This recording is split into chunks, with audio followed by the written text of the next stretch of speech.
আসসালামু আলাইকুম ওয়া রাহমাতুল্লাহ। আসসালামু আলাইকুম ওয়া রাহমাতুল্লাহ। إنك أنت السميع العليم وتب علينا ومولانا إنك أنت التواب الرحيم أي رب العالمين আমরা কিছুক্ষণ আগে আমাদের এই ক্যাম্পাসের ভিসি স্যারের জানাজা পড়লাম মাওলা।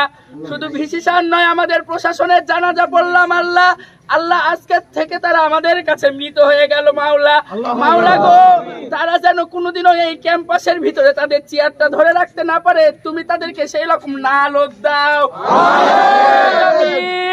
তাদেরকে যেন এই বিশ্ববিদ্যালয়ের শিক্ষার্থীরা উল্লঙ্ঘ করে মুখে চুন কালি মাখিয়ে এই ক্যাম্পাসের ভিতর থেকে বাইর করে দেয় মাওলা। তৌফিক দান করো আই রব্বুল আলামিন। আমাদের এই প্রশাসন ভবনের সামনে মাওলা ডক্টর শামসুজ্জামান জোহা স্যারের কবর মাওলা।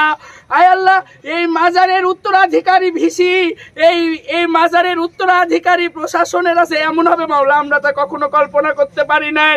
মাবুদ গো, এই জোহা স্যারের আত্মার মাগফিরাত কামনা করতেছি, এবং তার যে মনোবল ছিল, তার যে নেতৃত্ব ছিল, তার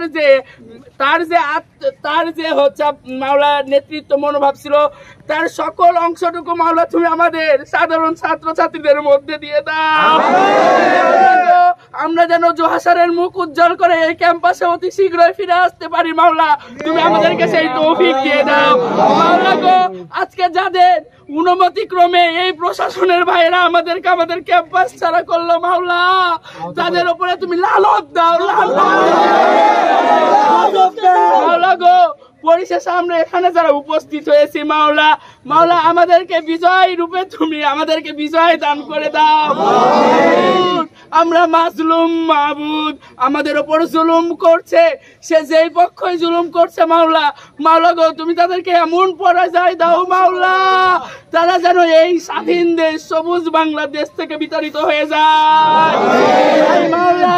পরিশেষে আমাদের বিজয় কামনা করে মাওলা, এবং আমরা যদি কেউ শহীদ হয়ে যাই মাওলা, আমাদের সকলের মুখে সেই মধুর কালিমা খানা নাজিল করে দিও, লা ইলাহা ইল্লাল্লাহু মুহাম্মাদুর রাসূলুল্লাহ।